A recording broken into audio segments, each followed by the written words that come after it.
Fleetwood is a peninsula. We've got the sea on one side, we've got the River Wyre on the other side, and it's a very distinct community. And we have 3 practices in the town, and traditionally those 3 practices, we've all got on together. There's longevity in those practices. GPs have been there for 20 odd years. We're all here for the benefit of the community, and so the relationships have always been strong, and I think that's at the heart of everything that we're trying to achieve. Where we found ourselves maybe 3 years ago, something like that, was the practices were under severe pressure. Demand, need for healthcare was going up and up and up, and availability of GPs became a problem when over a very short space of time 6 GPs retired from across the practices, and it was really difficult to recruit, and each of the practices was struggling to manage with the requirement for healthcare, with certainly the GP numbers that we had, and it became very clear to us that the best way forward for each of the practices was to work together in a much more integrated way, to deliver services across the town, not just within practices, but across all of the providers in the town. And that really was the start of the primary care home. So the nucleus was the 3 practices, the Mount View practice, the Broadway practice, and the Fleetwood practice, complemented by our independent pharmacy providers, also bringing in our community service provision, our community nurses, and an independent drug and alcohol provider, Inspire. And from that we maybe had getting on for 100 clinicians really, and we developed a leadership team with representatives of each of those organisations.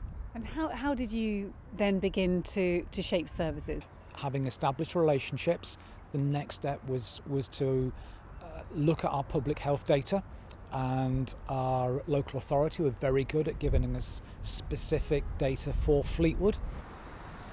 Obviously, as clinicians in the town for a number of years, we had a good idea of what we thought the health needs of the community were, but then reinforcing that by real data.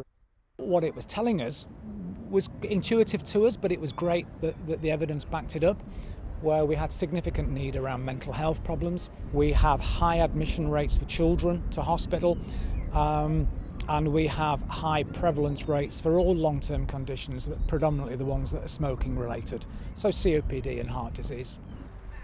It's a beautiful town, lovely fresh air coming off the Irish Sea, but life expectancy rates here are significantly below the England average. Our residents get those life-changing events in their 50s and 60s and unfortunately die in their early 70s. But a lot of their need is primary care need, so hence the importance of all primary care providers, general practice, pharmacy, dentistry, nursing, so on and so forth, working together in an integrated way. First thing within mental health, we had pretty much 3 different provisions for mental health services that all operated in isolation. We're benefiting from a primary care-based mental health service where we have full-time mental health nurses embedded within our practices, and they manage anxiety and depression and the primary care type mental health problems. We have our specialist mental health provider that deals with the severely ill and helps with the diagnosis of things like dementia. And then we have mental health input into our drug and alcohol services. And they're all doing their bit, but obviously that bit could be much more substantial if we work together in a much more integrated way.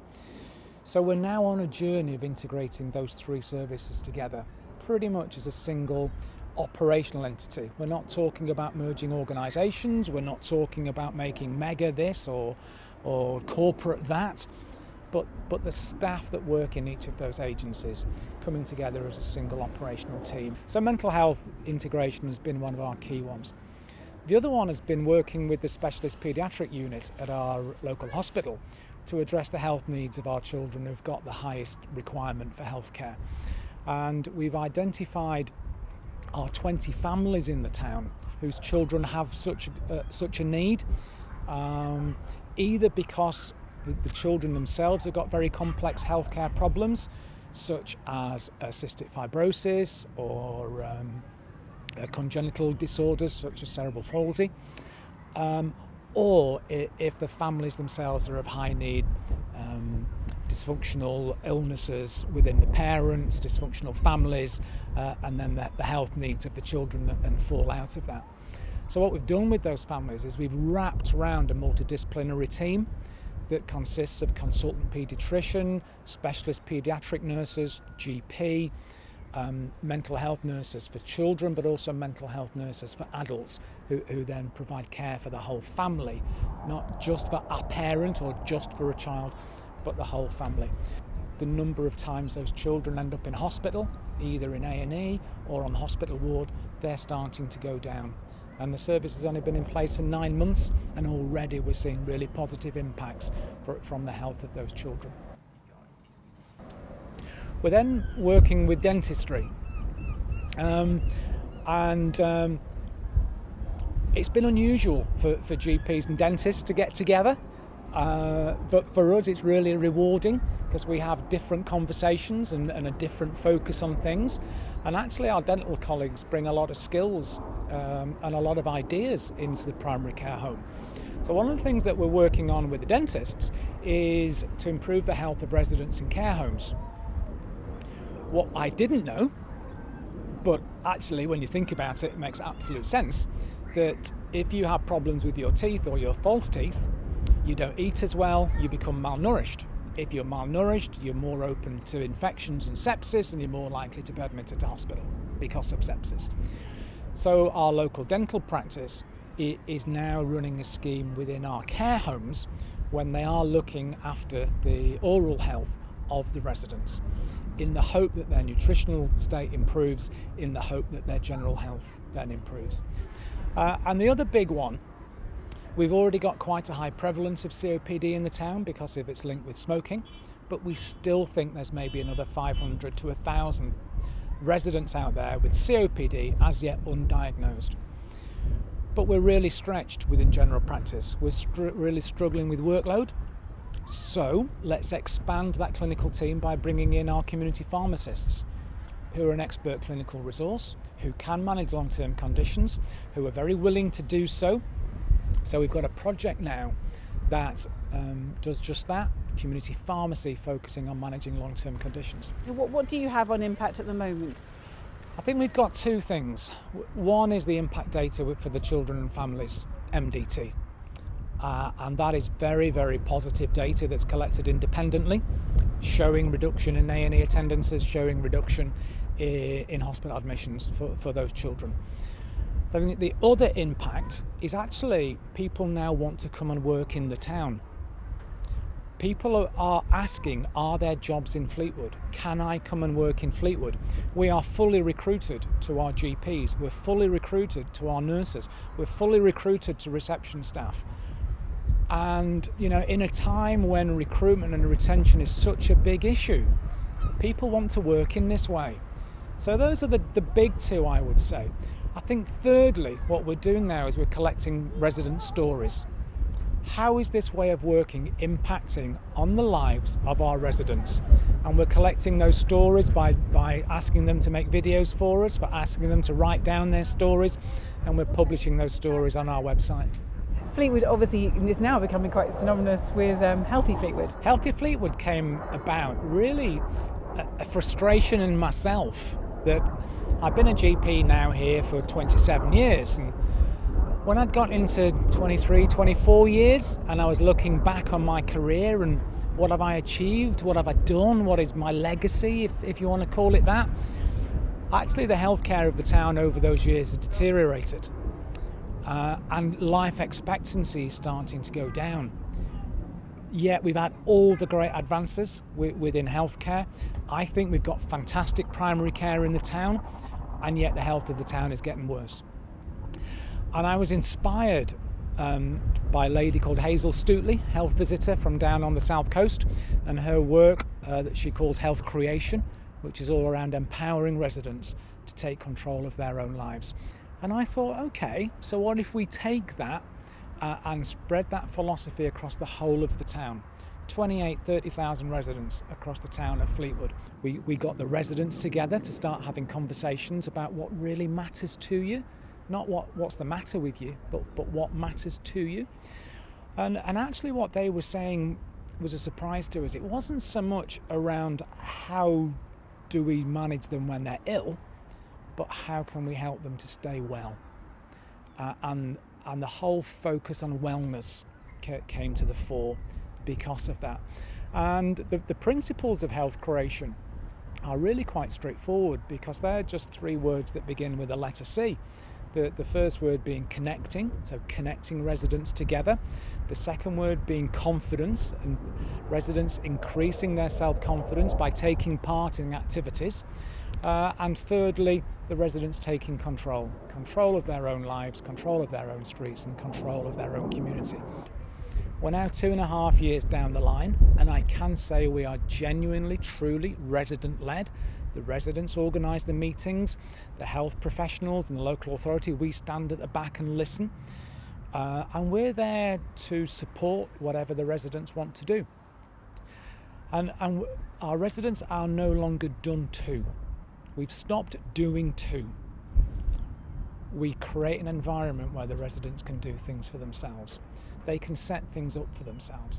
And the number of activities that are now flourishing in the town that weren't there before we started, like the Health and Harmony Choir, like a fishing group, like a dancing group, like an arts group that's just about to start with an arts grant. There's a load of stuff we're doing in the schools to tackle childhood obesity as well. And it's now got real momentum. It's got momentum where residents are actually now helping to support other residents. And we've got this ripple effect going on where the community is becoming self-sustaining.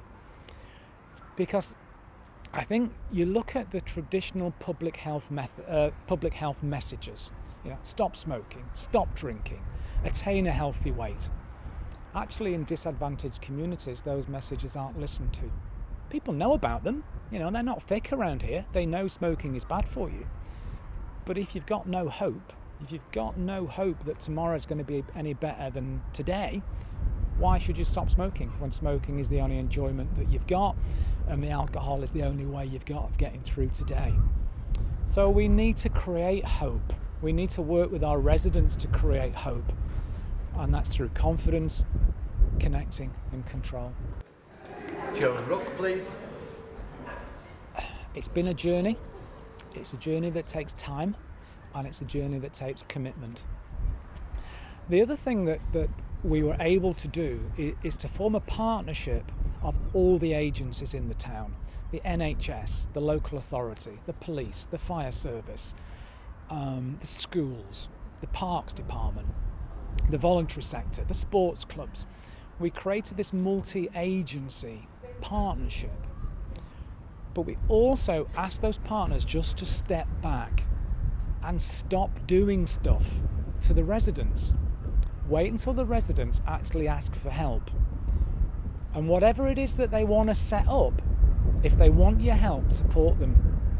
And that took some time because folks were just too keen to get in and do. So if a resident said, I'd like this, I'd like a table tennis club, the YMCA go, yeah, we can do that. But no, wait, stop doing two. Let's give the residents the space to be able to do it for themselves. And that's a completely different mindset as well. Because, the people in the local authority and the local groups, they care, they want to get on, but that's a really patronising approach. We have to allow residents the space to do things for themselves. And that in itself then grows, and we start one little thing. And that one little thing is started by the residents, it's created by them. And that just gets a little bit bigger. And then one of those residents will go and start something else. And that just then gets a little bit bigger.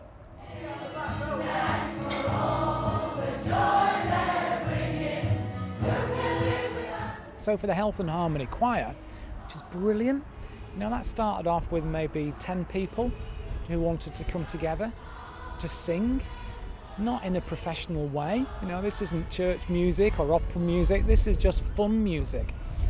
And the second week 20 people turned up, and then 40 people, and now there's over 160 people that come along to the choir at various times. If you go on the Healthier Fleetwood website, you'll see a tab that says try something new. Actually, that's our social prescribing network. And on there, there's maybe over 30 activities now that our residents can take up, and there's more being added to it every week. Just this week, I didn't know, I noticed that we've got something for the kids now going on in the local parks over the school holidays, which is free running. I don't know what free running is, but it sounds really exciting. And that's just started. So how's it made you feel to bring all this about? What's your personal feelings about the Healthier Fleetwood project? It's changed my professional outlook on what a GP is. It's changed my thinking entirely about what the NHS is there to do. And it's certainly changed my role as a GP. I'm spending less time in one-to-one consultations with patients and a lot more time in the community listening to residents about what matters to them. It's also lengthening in my career as a GP. A couple of years ago, at the start of this journey, I was all for giving up. I was one of those mid-50 GPs who could take his pension, who was absolutely shattered at the end of a day, but also looked back on that day and thought, of the 50 patients that I've seen today, have I made a difference? No, I haven't. So what am I doing here? This job is making me ill. I'm going to go. Actually now, I've done 27 years, and I'm thinking I could do 40 years. I could add another 13 years onto my career working this way, because it's fun. We're putting the fun back into caring for our community.